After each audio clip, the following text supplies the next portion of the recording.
36 000 km au-dessus de nos têtes, des satellites géostationnaires se déplacent en synchronisation parfaite avec la planète. Du fait qu'ils restent constamment au-dessus du même point de la surface du globe, ils sont très utiles pour les télécommunications civiles et militaires. Afin de les localiser et les identifier, l'adjudant Lionel Biret a développé un projet nommé Océgiane. Son aventure a débuté en 2009 sur le site militaire du Montagel, près de Nice. Océgiane est un projet innovation qui signifie observation spectrale et caractérisation des satellites géostationnaires.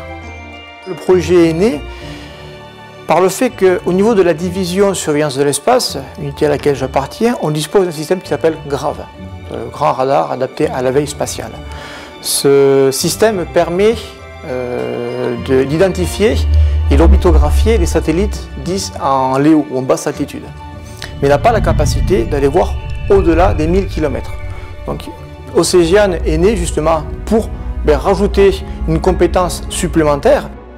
Pour mener à bien son projet, Lionel a reçu de la part de la Direction Générale de l'Armement une enveloppe budgétaire pour l'achat du matériel qui inclut un télescope et sa coupole, des spectroscopes qui vont décomposer la lumière en spectres et des logiciels d'analyse et de traitement de l'information reçue.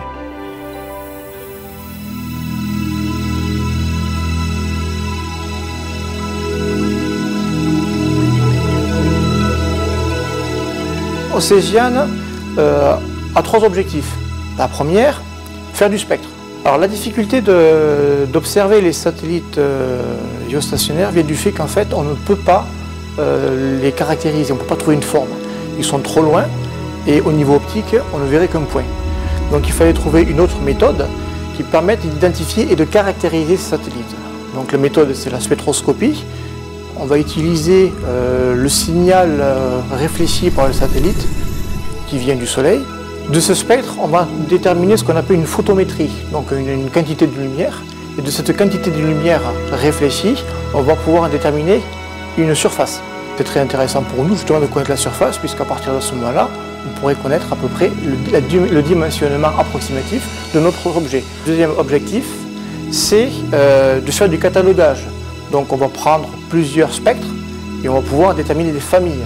Et le troisième objectif, c'est veiller à ce qu'il n'y ait pas d'autres objets qui soient une menace. Dans le sens où on peut se retrouver à côté d'un satellite dit butineur, à savoir qu'il a la capacité de pouvoir faire entre guillemets de la guerre électronique version spatiale, et de vérifier aussi le passage d'autres satellites ou d'autres objets débris, du type flotteur par exemple, qui pourraient malheureusement rencontrer la route de nos propres satellites. Les objectifs que s'était fixés l'adjudant Biret ont été atteints.